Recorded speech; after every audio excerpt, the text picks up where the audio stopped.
Lady Gang, you know, the year was quite a year and we have a present for you. If you didn't get Lady Gang clothing, now is your chance because shit is on sale. For instance, the velvet dress right now, the beautiful velvet dress with the jewels on the arm detail, it is $59. But then on top of that, everything else is an automatic 20% off. So head over there, get a sweater dress. I've worn mine 15 times already. The Swacket. That's right. You can be cozy all year long with the Swacket. 20% off. Go to shop.theladygang.com. Shop.theladygang.com and get yourself some goods.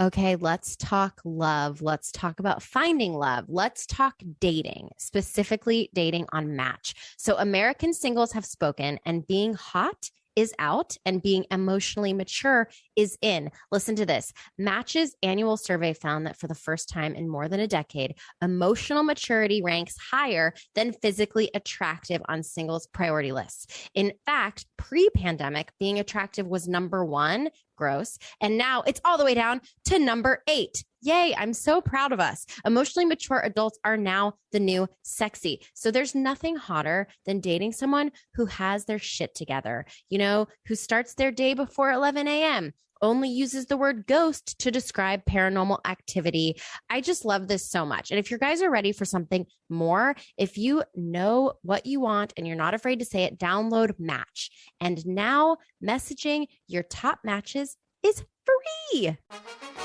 Well, what is this? Welcome to the Lady Gang. That's amazing. Say that again. The Lady Gang. Things are about to change around here. Each week we catch up with Hollywood's hottest girl posse, Kelty Knight, Becca Tobin, and Jack Vanek. Hello, hello, hello. Welcome to the Lady Gang. I am Becca Tobin here with Jack and Kelty.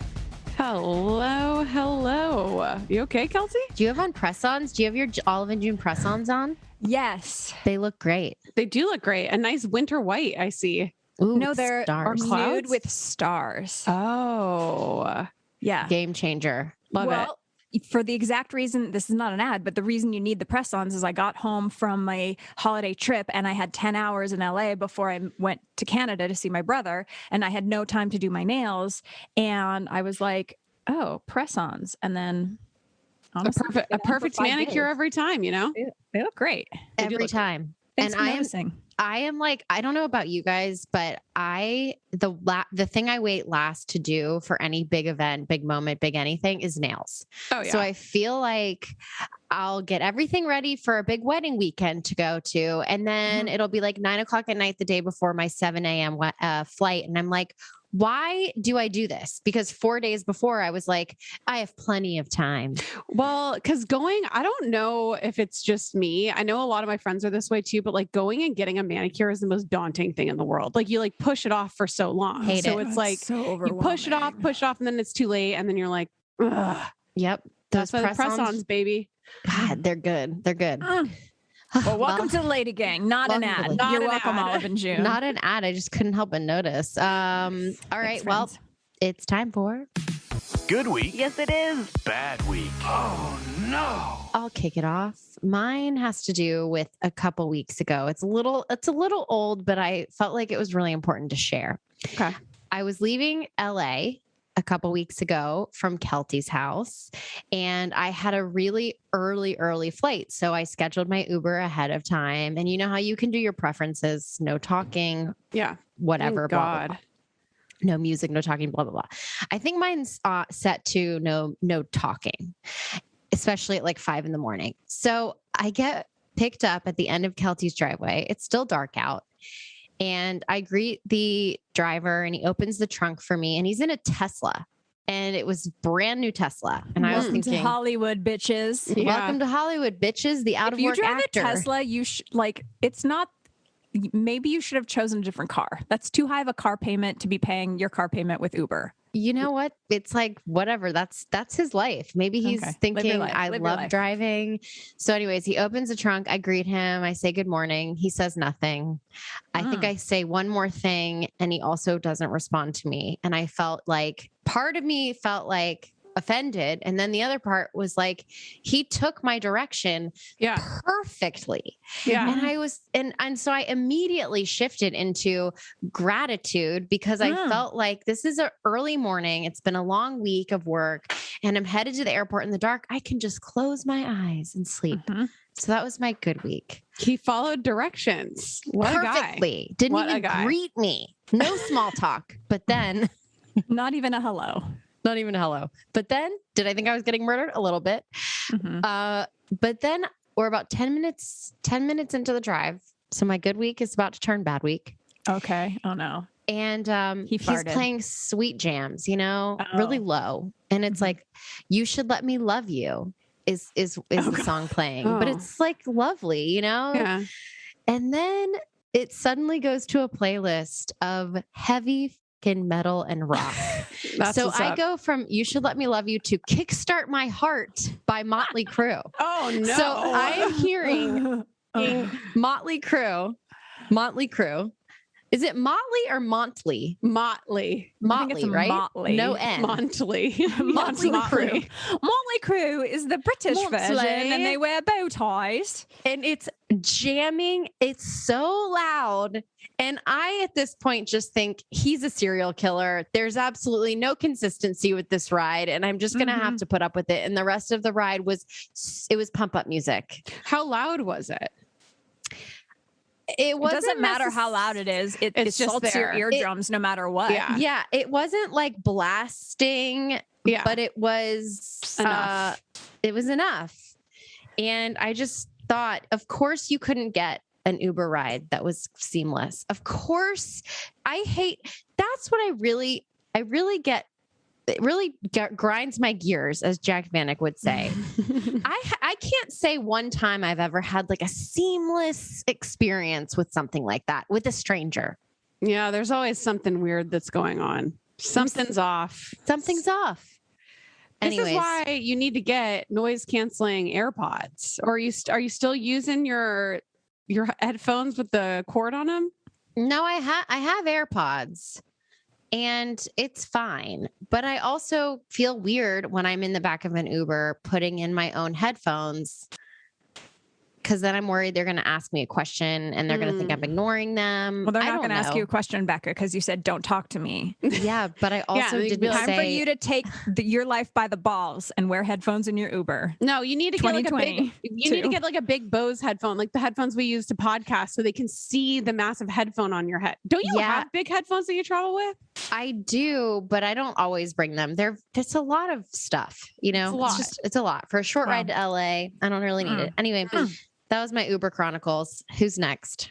I'll go. My good week. Do you guys remember? I've talked about him a few different times, but there's a little old man that lives in my apartment complex, and I see him sometimes walking around doing his laps around the apartment complex, but he is in his 90s. Like the guy is old, and like sometimes I don't see him for a while. I haven't seen this man for like 5 months. Like I thought that he might be dead, and I've been spending a lot of time at home. Like I would see him walking around.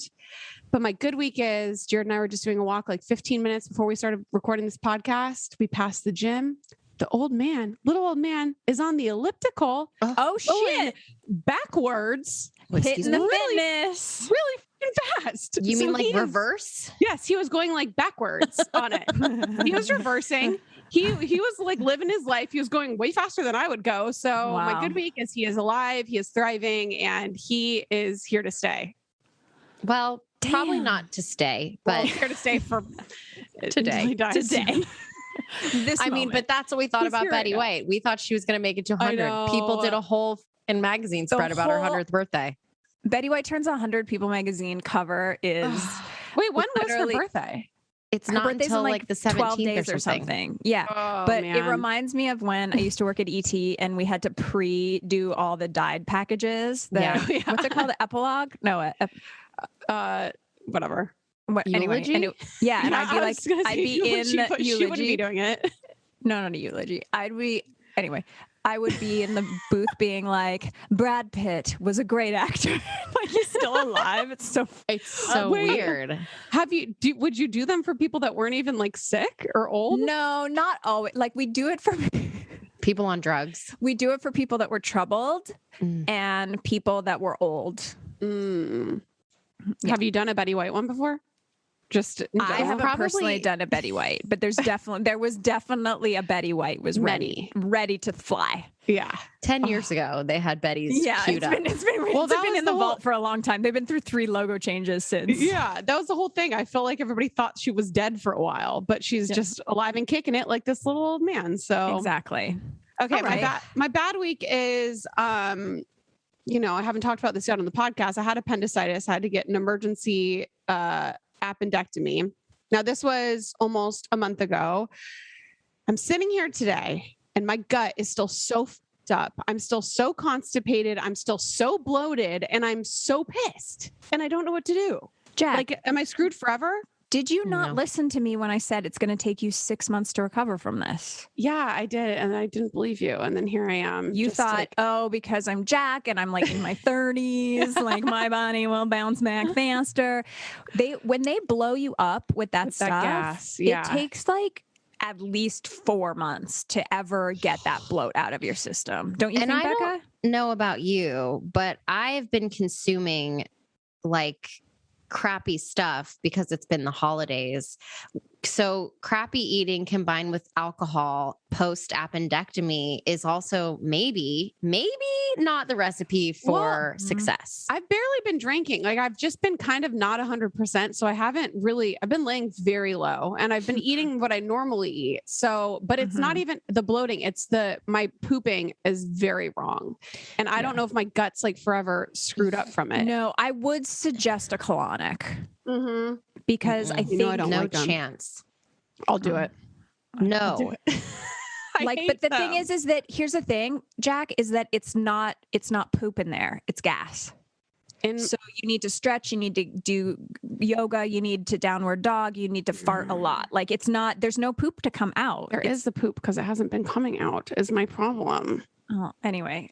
Well, listen, you need a doctor. Somebody help Try me. to do some sort of, I mean, I know you don't like to do any kind of like cleanse, but if you did some sort of like get your gut health balanced. Like probiotic soup, Yeah. no chocolate chip cookies. No. Yeah. I have to have one a day. So I'll just throw that in there. Okay. All right. Then none of us are going to have empathy for you. I'm sorry. I can't help you if you can't help yourself. I can't. Ooh, It's okay. dark. 2022. Becca already has a mantra for you bitches. I can't help you if you can't help yourself. Can't help you. Well, speaking of can't help myself, I am in Canada right now. I'm staying with my brother. Yep. I'm in his office. He does readings on YouTube. His YouTube channel, I guess I'm going to tell you, is called Dr. Dennis Business. You never see him. It's just his voice. And he reads books. He just did Dante's Inferno, which is why it's sitting here. The whole thing? Yeah, he reads it. I think it's illegal, but I was like, listen, if 100 people are watching it, it's fine. Like if it's 40,000, it'll be more, but he reads it and like you can listen to it like an audiobook. Anyway, and then he explains what's happening. It's pretty good. Yeah. Anyway, so he has this whole YouTube. This is his office. But anyway, that's not the point. The bad week is I arrived in Canada and I'm like, cool sister from Hollywood who just got back from like a hugging camels in the Middle East is like here at your house. And I'm like, let me just bring my backpack downstairs. And then I fell down the fucking stairs and I have you probably can't see it on Zoom. I have a huge bruise on my arm. See it? No. I cut myself and I fell down like 9 stairs to start my 2022 off with a bang. New Year's Eve. It was amazing. You know what? I really empathize with you because I started my 2022 off breaking my toe by stubbing it into the sideboard of a bed in the middle of the night. So Classic. Wow. broken bones, bruises, love it. Off to a great start. Such a bad start. Although I will tell you my good week, which is in December, we took a little bit of time off. And so I haven't been able to gloat about this. And it's been so long since I've had something to gloat about that I really have to say it. I was featured in Domino magazine and I was featured by my new name, which is podcast host. It was my first press that's ever not said TV personality. So that was like a gut punch. I'd just been demoted down to podcast host. Love it. But I know, Becca, you did a room with them, but Havenly did my living room for me. And I finally completed one room in my house. and we it's photographed it, gorge. and they Looks sent great. the pictures to Domino, and they did a whole interview with me about like how I made the room when I didn't really do anything. Havenly did it all, but I was so excited that I have one room done and photographed. It was so beautiful. It was a wonderful experience. I just want to say thanks to Havenly, and also thank you to Domino for making me feel like such a famous person / podcast host. Love that. I do think that Havenly is one of the most genius things on the planet. I know. It really Like is. even me, who all I do, like I literally on New Year's Eve deleted every Instagram that I follow. I'm only following houses and pets now.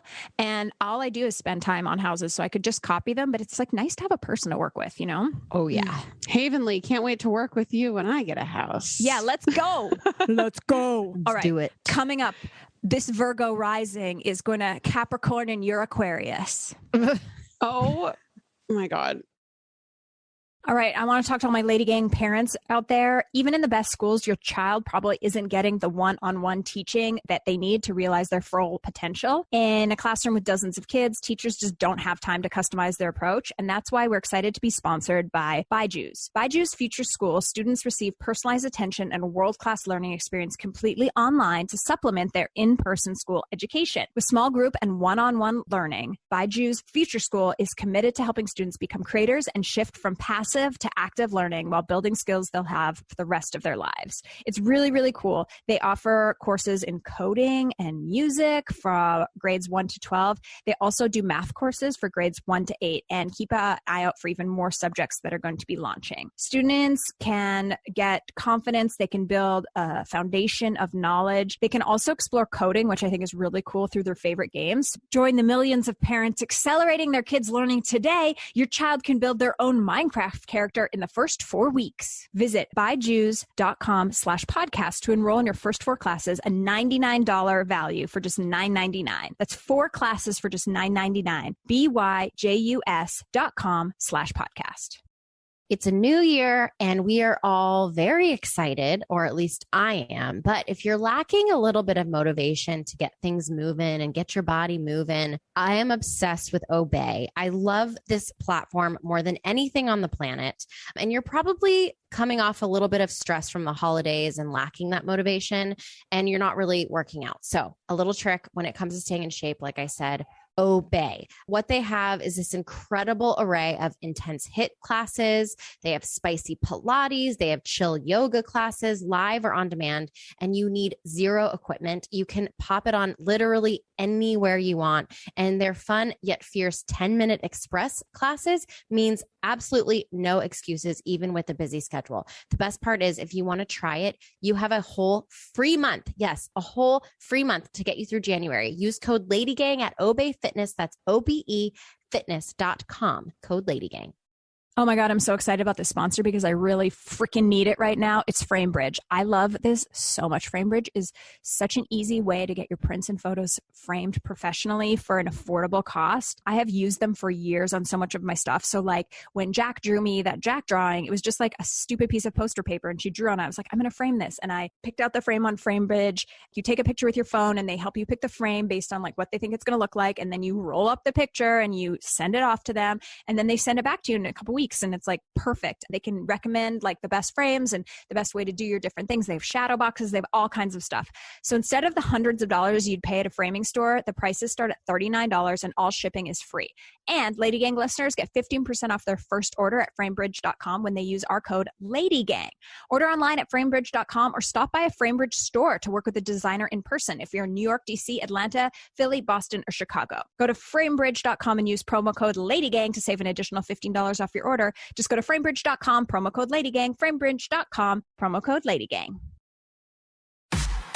Now back to the Lady Gang. Our guest today is a celebrity astrologer, columnist, best-selling author, and host, referred to as a rising star in modern spirituality. She has been featured in the New York Times, the New Yorker, Vogue, InStyle, The Cut, and many more. God damn it, she's popular. She also hosts a weekly podcast, Stars Like Us, and she is the guru in charge at Cosmo Magazine of all of the stars like, does Courtney and Travis, do they have the star sign compatibility to make this last? That exactly that. She has a new book. This is your destiny, using astrology to manifest your best life. It's available now, and you've been wanting her to come on the show for years. Please welcome Alisa Kelly. Yay! So first of all, I think your job is the fucking coolest. Tell us your whole story of how you got to where you are. Oh my goodness. Okay, I will try to make a life story as succinct as possible. But basically, this is as much of a surprise to me as it is to anyone else. Actually, it's probably more of a surprise to me. I feel like other people sort of saw it coming. But for me, I had lived a normal life. I went to high school, I went to college, I graduated, I moved to Los Angeles. This is where things start getting a little weird. And I realized that I did not have a very strong sense of self at all. I was actually really struggling. I was struggling in every single dimension of my life. I was struggling professionally. I was struggling financially. I was struggling romantically. And I was trying to find the purpose. I was trying to understand how to better navigate the situation that I was in. But I realized that I really was unclear as to how to even approach it.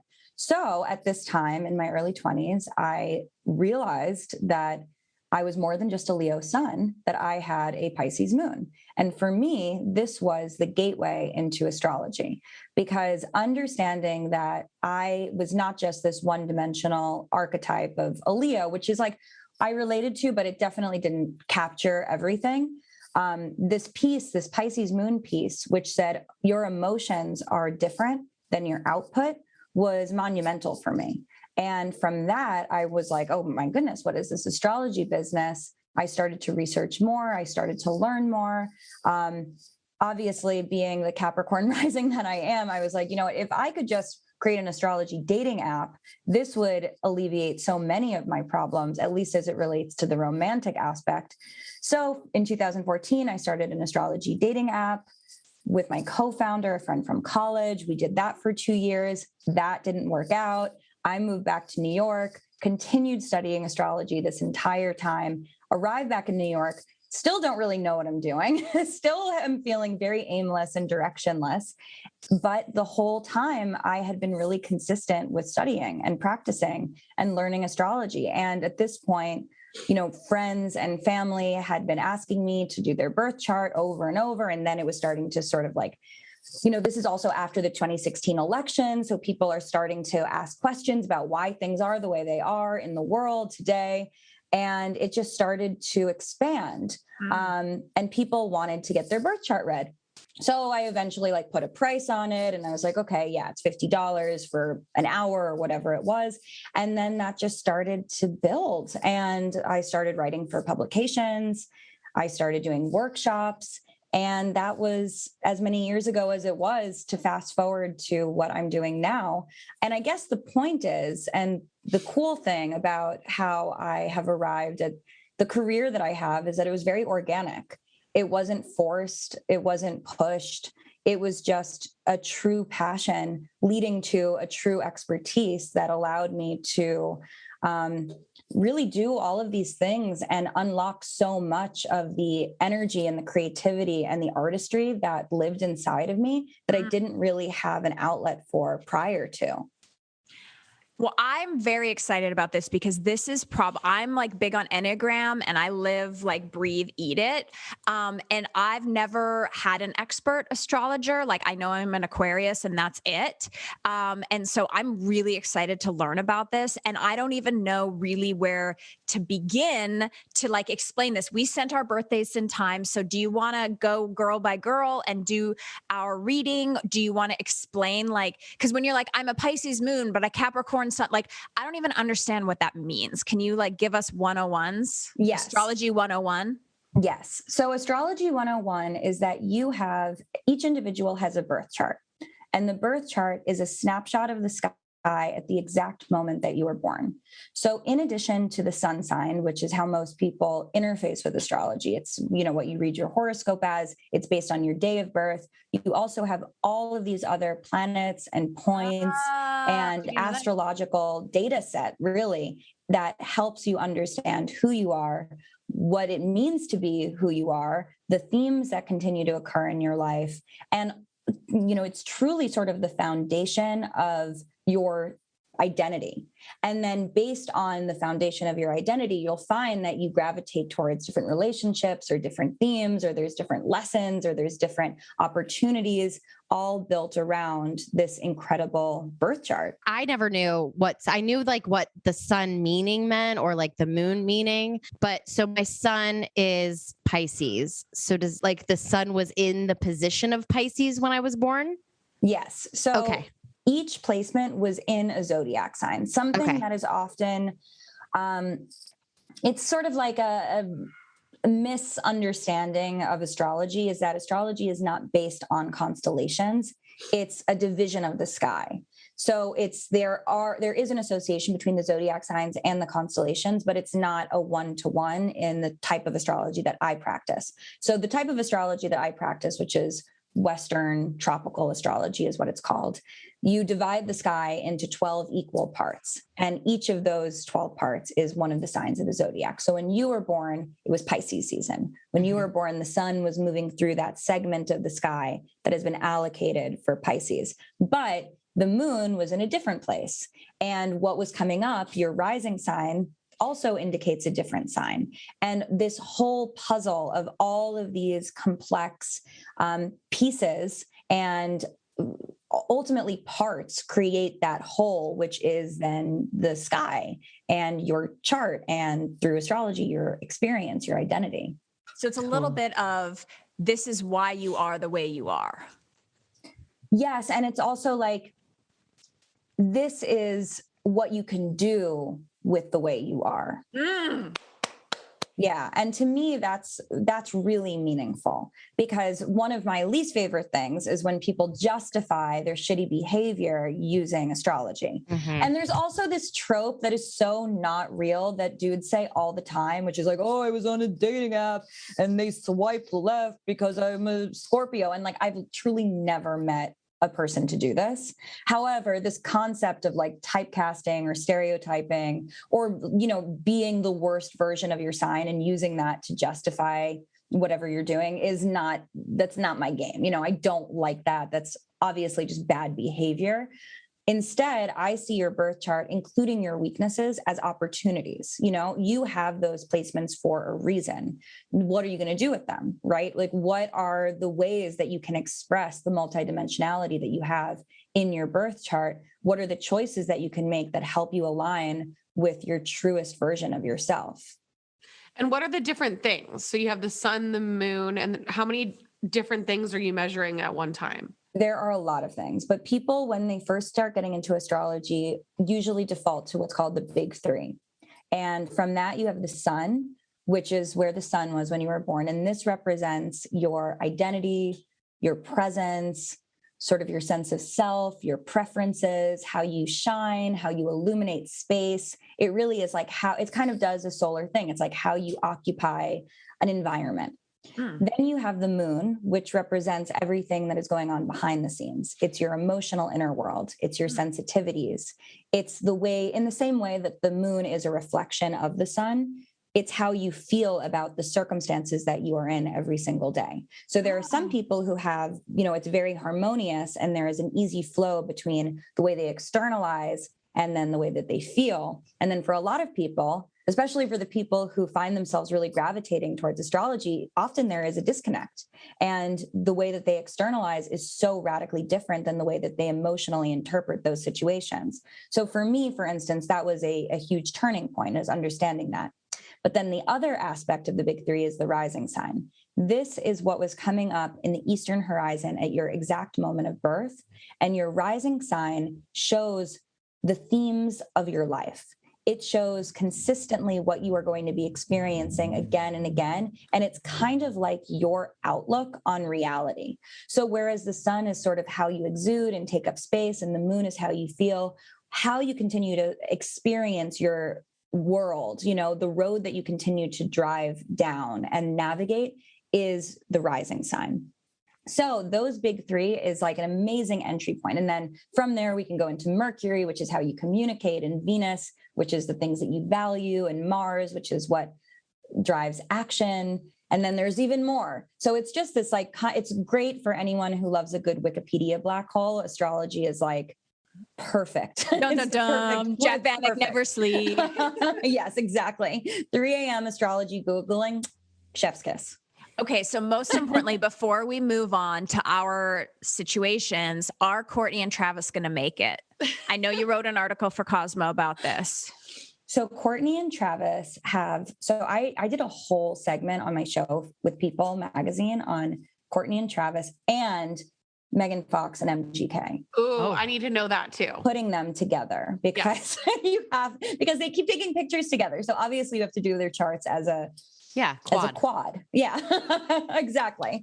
And they both have these really beautiful astrological signatures, both of the couples in their charts. And I think that both of them have the potential to have babies next year. I believe it.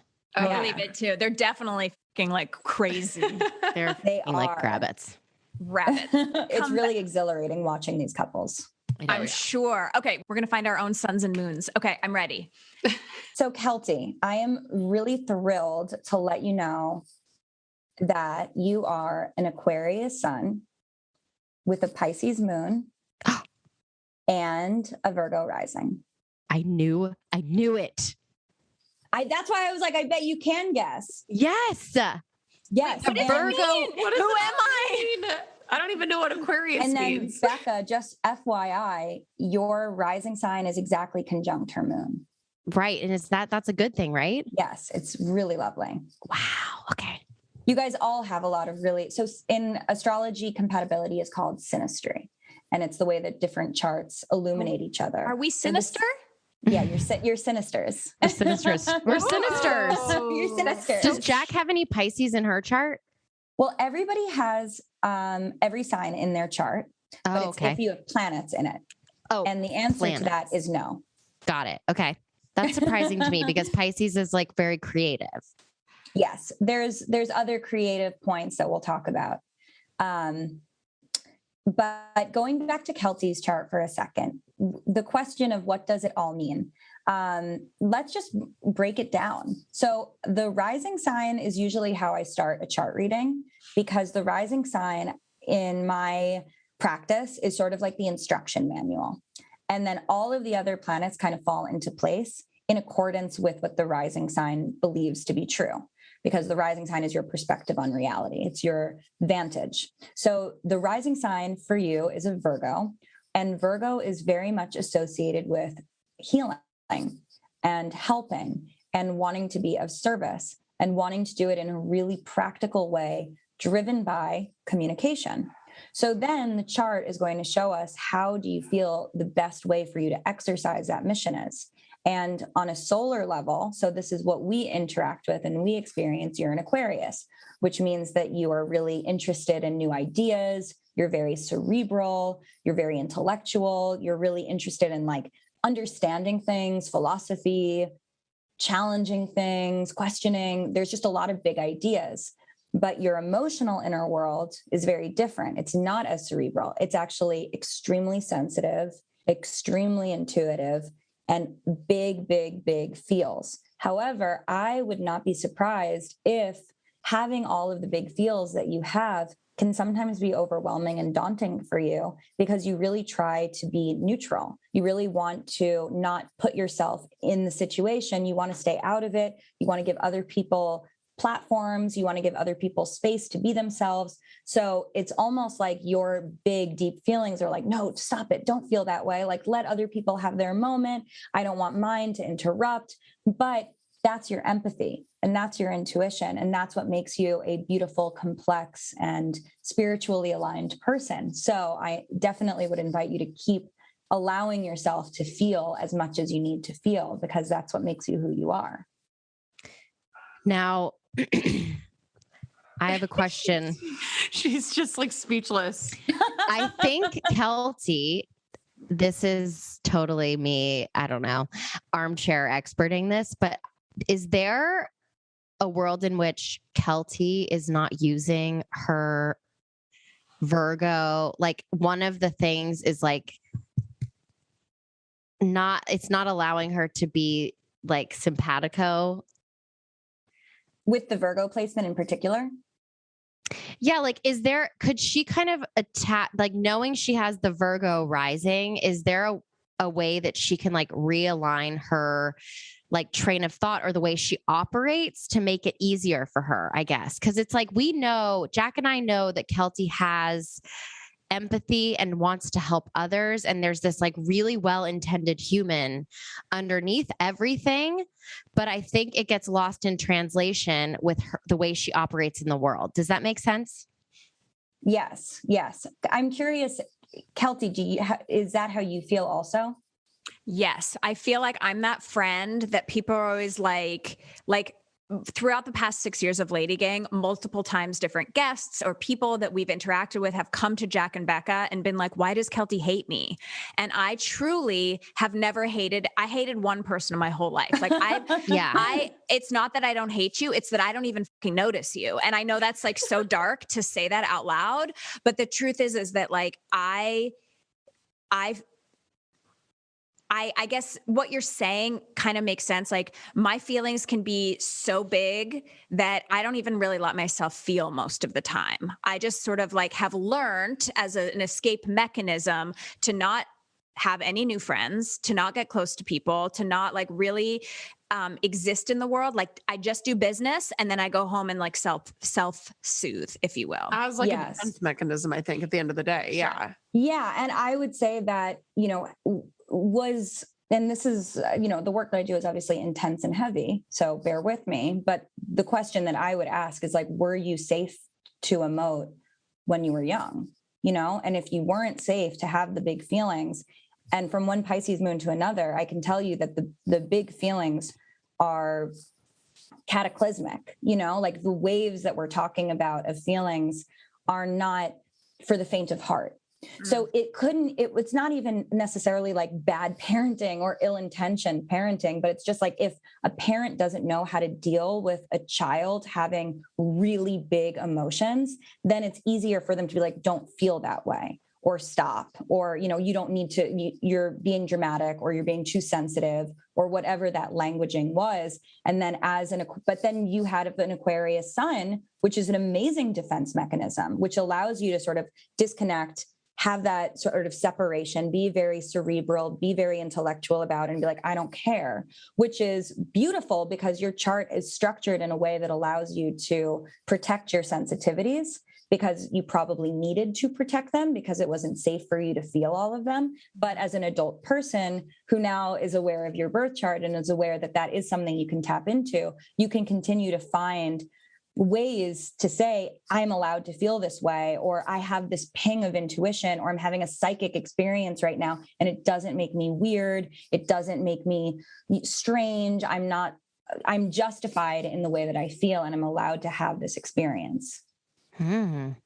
This is actually insane. You know how they say everything happens like at a time and a reason?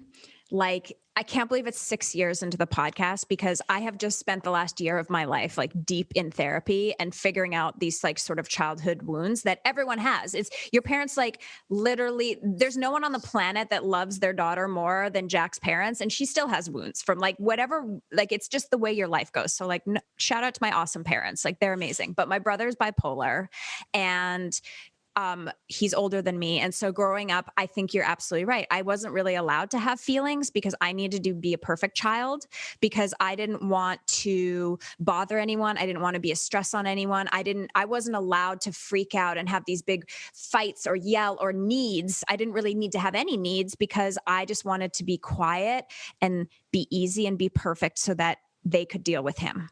Right. And so in my life and in therapy, I've realized like, it's okay for me to ask, it's okay for me to feel things. It's okay for me to need things. And I think part of my like nastiness in some ways is that I was only really sort of noticed when I was achieving something really, really great, right? Like it would be like a year of like, Kelty's just great. So we don't have to fuck with her because she's just doing her thing. And then I would be an honor student. I'd graduate like second in my class and people would be like, yay. And then I would get obsessed with achieving so that someone would see me. Because when I was growing up, my brother it was so dramatic and it was so loud and it was so all over the place that I I didn't want to be seen. I was just trying to keep the peace. So this, and then also, part of it's very rare that somebody has such powerful intuition without there being something in their household that created that. So oftentimes, like, we'll see people who have really profound intuition or, what I call as psychic abilities, and they come from a family where there was someone who was mentally ill or an addict or someone who had like anger issues.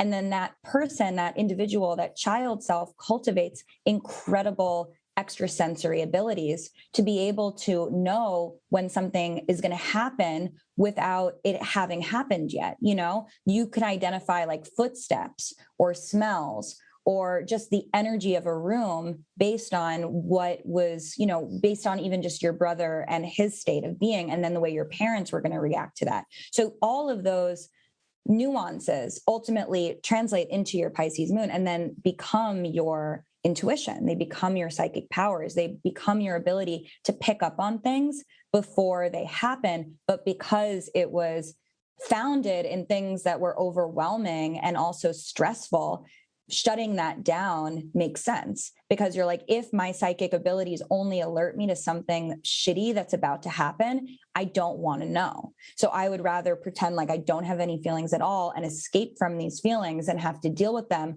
because it could mean that something bad's going to happen. Whoa. I love this. Okay. Damn. Let's do Jack. That was like Okay. spot on amazing.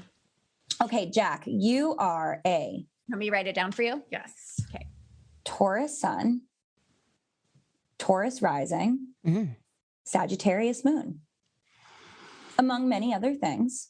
What's a double Taurus? Double Taurus means that you were born at dawn, and you were born at 5:04 a.m. So the rising sign is what sign was coming up on the eastern horizon at your moment of birth. Everyone has a rising sign, but not everybody has their sun and their rising together, because you would need to be born at dawn for the thing that's rising to also be the sun. If that makes sense. Right. So you have a shared, so the perspective that you have on reality emulates the way that you are living your life. This is one of those examples of like a nice alignment, where the things that motivate you, the things that inspire you, the things that sort of drive you forward are true to the things that you experience. And as a Taurus rising, the things that you're really motivated by is like grounding, building something solid, building a foundation. But this is where the complexity comes in a lot of places, but just in the big three is your moon in Sagittarius, which says, I hate being bored. I need adventure. I want to always go. I want to do something exciting. I hate things being mundane. Nothing drives me more crazy than that. But it's in conflict with the part of you that's like, but I really want stability and I really want structure and I really value those things. That's fucking crazy, because it's so true. And I think that is where I had like a lot of instability in my mid-20s, because I always have to be on the go. And I think I was fulfilling like a void in myself because I didn't have that structure like during that time. But I feel like that's where I finally feel grounded now, because I have both of those things kind of at the same time. But here's another important thing that happens, and definitely important for your listeners, because everyone, including myself, who's talking right now is on the other side of their Saturn return. And oh my God, I wanted to ask you about this. We're getting into it. Okay. I say this thing called tank, which means there are no coincidences. So you wanting to ask about it is like also just so tank. The thing with Saturn return is that it's like Saturn represents time in astrology. And in the sort of most non-metaphysical, non-magical way, you can't really tell someone who's in their early or mid-20s about what matters until they're not going to get it. They need time in order to really be able to prioritize and see situations and understand perspective and understand that the things that matter right now are not going to matter in 5 years. But you can like be screaming at a 23-year-old to get this, and there's just nothing that is going to allow them to get it but time. So the Saturn return is from an astrological perspective, when you finally have enough time under your belt where you are really the agent in control of your life. And you're no longer trying to appeal to what your parents wanted you to do or what your teachers or what your like freaky boyfriend wanted you to do. And you're like, no, this is my life. I realize that I actually have a very limited amount of time in this, in this lifetime. And I have to be really precious and careful with how I spend it. And I don't want to just waste it. That's really like the truest Saturn return experience you can have is coming out of it. So coming into your 30s with a different appreciation for your time and your life and the choices that you make. But I was an astrologer before I had my Saturn return, and I'm a Capricorn rising, which is very much associated with Saturn. So I was like, Saturn return, like, I get it. I was 27 and I was like, oh, absolutely. I totally understand what it's about, but you really have to go through it. You have to go through those 28, 29, 30 in order to understand like, oh shit, I actually had a lot I needed to work through. And I had a lot that I needed to accomplish in order to get to a place where I'm proud of. So I was recently talking about Saturn return with like a few friends. And is there like an actual specific date when Saturn return starts depending on your birth chart, or is it just kind of the general like 28 to 30? It is specific based on everybody's birth chart. Okay. Yeah. There's going to be specific dates. Yeah. When I put my stuff in, it like aligned perfectly with like an event in my life that I grew like so much from in like a year. So I was like, wow, was so accurate. It was wild. Yeah. I mean, your Saturn return would probably have been in 2017 or 2018 based on your chart. Mm-hmm. Ooh, when was mine? Let's see. Becca, yours was in 2015. 2015 is the year we started LadyGang. 2015 is also the year that I officially started dating Zach. Yours was in 2016, Jack. It was in December 2016. So it was at the very That was end around of my wedding. That was exactly it. Yeah. That was the end. That was the end. That was the end. Whoa, that's so fucking crazy. Yeah. That is crazy. Alisa I love astrology. I mean, it's the greatest. It's the greatest. Today's episode of LadyGang is brought to you by PhD Feminine Health. So I think it comes as no surprise that there is a lot of stigma when it comes to talking about feminine care and feminine issues. And a lot of times it can kind of be embarrassing to ask a friend or even a doctor about what's going on. But that's why we love PhD Feminine Health, because they're trying to end that stigma. And they offer trustworthy feminine care products that actually work. So we love them because they're a woman-founded and owned company, and their boric acid that they use in their products is natural compound found in seawater, and it's been recommended by doctors for decades for safe, holistic alternative care. So these days, PhD believes that self-care is crucial to your overall well-being. Give the gift of self-care and love to yourself. Register now at phdfemininehealth.com/win to receive a free lifestyle subscription box from our friends at Bombay and Cedar, which contain vegan and cruelty-free deluxe-sized beauty and lifestyle products. And this is a retail value of over $100, plus a $500 Visa gift card. Go to phdfemininehealth.com/win. Also get 20% off products right now. Use code LADY. phdfemininehealth.com/win. Now back to the Lady Gang. We could sit here all day with you, and we will, but I want to ask you this. If people are listening to this right now and they want to like come and have a session with you, can they, or are you only available to celebrities and like InStyle magazine at this point? I am taking a break from one-on-one sessions. Okay. At this moment. However, I have a virtual community called the Constellation Club, and I host new moon and full moon events, which is twice a month because there's a new moon and full moon once each month. And I connect with people on this platform. So if people want to work with me more closely, that is the place to do it. Amazing. I love this. So will you give a quick breakdown of my chart? Absolutely, oh yeah. Oh wait, Becca. See, that's my thing. I'm not thinking about other people's feelings. Okay, here we go. Becca. Okay, Becca. So you have this really interesting, so we were talking about synastry and how you guys have really nice synastry together. And Becca is kind of like it's not the wedge, it's like what's it called? It's like it's a joint. Becca is the joint. Oh. Becca is the joint of LadyGang, because your moon, Becca, is exactly conjunct Jack's rising sign in Taurus. Right. And your rising sign is conjunct Kelty's moon in Pisces. And then your sun is in Capricorn. And the Capricorn sun is like, we have work to do.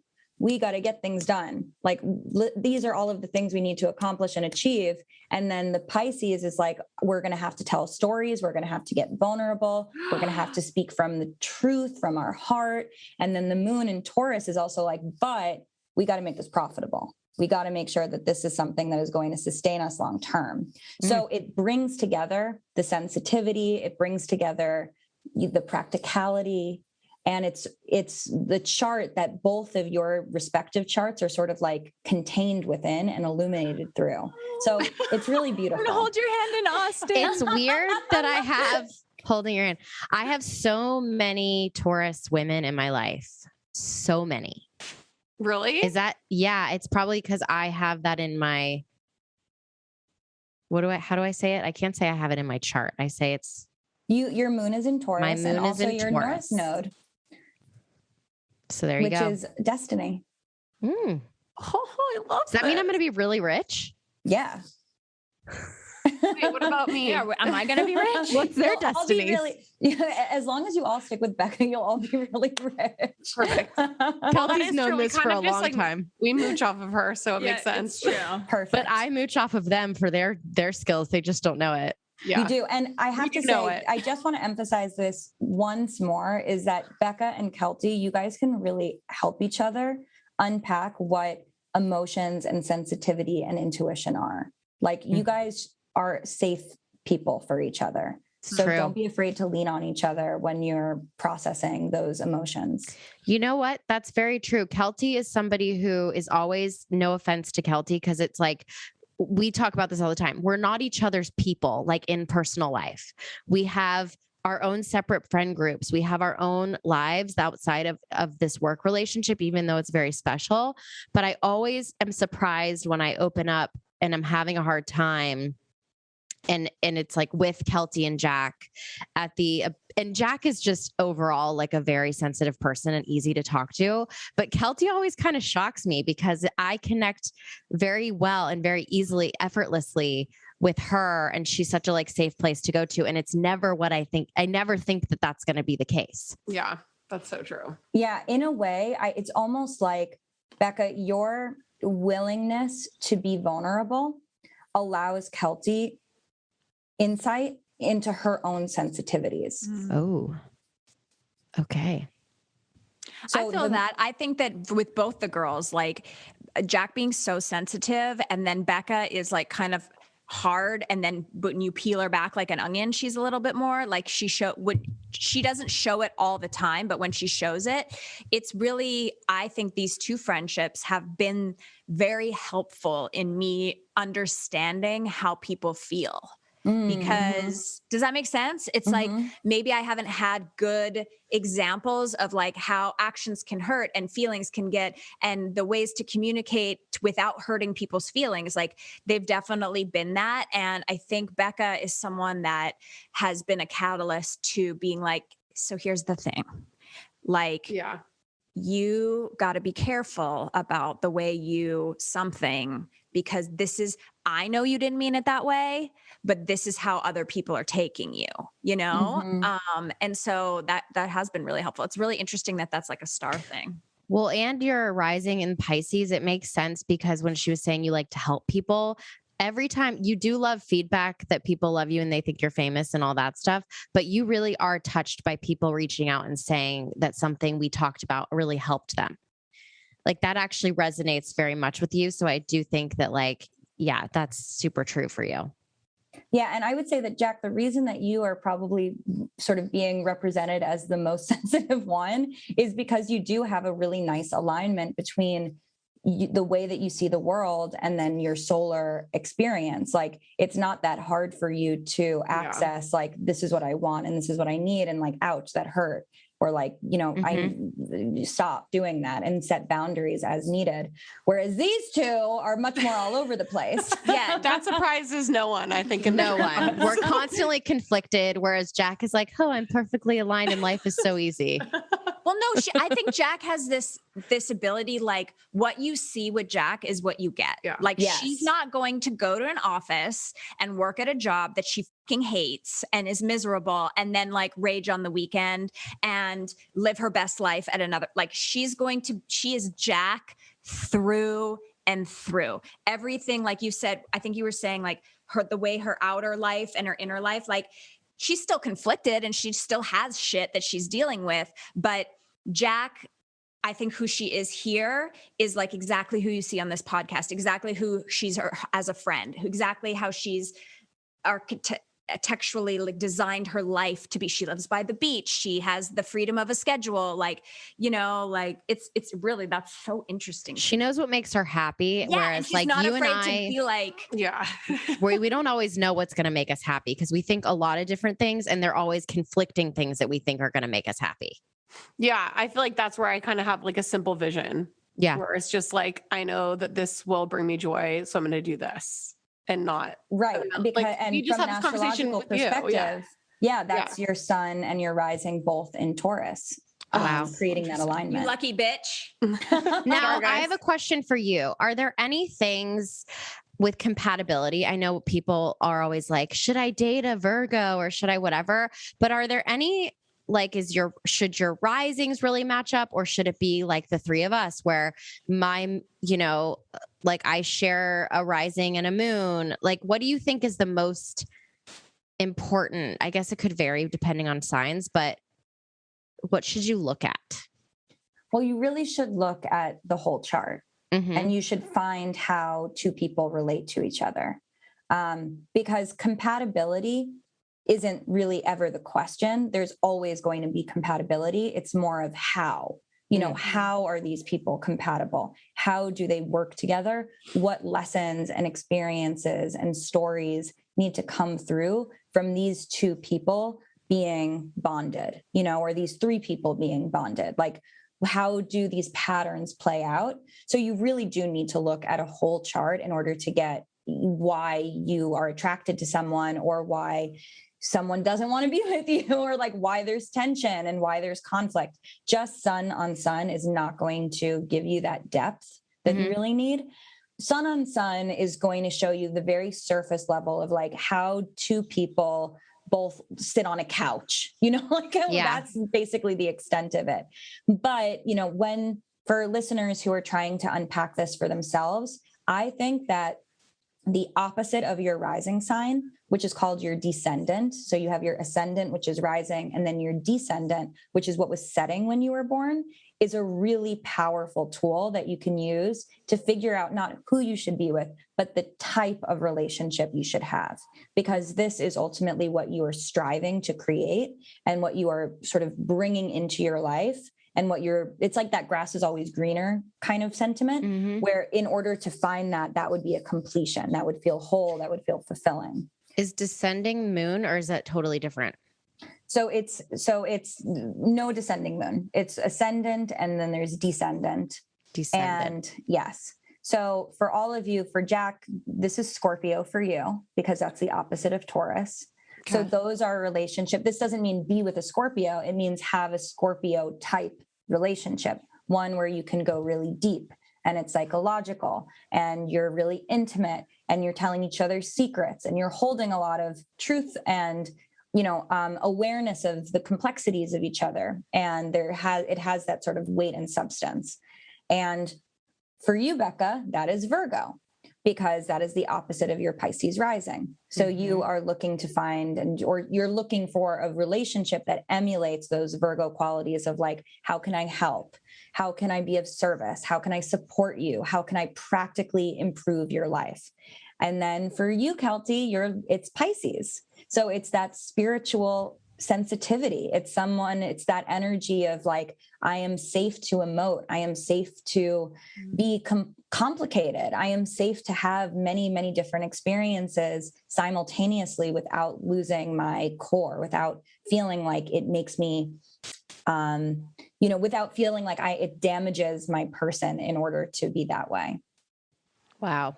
Damn. Well, I can tell you we've never There's never been an episode of Lady Gang where all three of us were taking notes at the same time. So you've broken the fucking code of being the most interesting guest we've ever had on Lady Gang. Congratulations. You guys can listen to her podcast every single week, Stars Like Us. Go to her website right now and read all these articles that she's written. A lot of them are for Cosmo. Just so freaking incredible. And of course, go follow her on Instagram, Aliza Kelly. Aliza Kelly. Aliza Kelly. Aliza Kelly. Okay, I did it great. ALIZAKELLY. What? Z. It's a Z. This was so fucking interesting. I'm so happy to launch the new year with like all of this, and I'm about to become obsessed. I'm buying every book. I'm buying all of your 3 books. And her new book, This Is Your Destiny, Using Astrology to Manifest Your Best Life, is available now. Go fucking get it. And see you next Tuesday. Thanks for listening. The Lady Gang is produced by Alex Ingber, Steve Delameter, and Jared Monaco. Make sure you subscribe, rate, and review our podcast. And if you love it, share it with your friends on social media. Like, oh my God, I just listened to Lady Gang. This episode's so great. Swipe up to listen. And if you really want to, which we know you do, please follow us on social at Kelty, at Becca, at Jack Vanek, and at The Lady Gang. Sign up for our newsletter at theladygang.com and join our secret Facebook group. It's super fun. See you next Tuesday.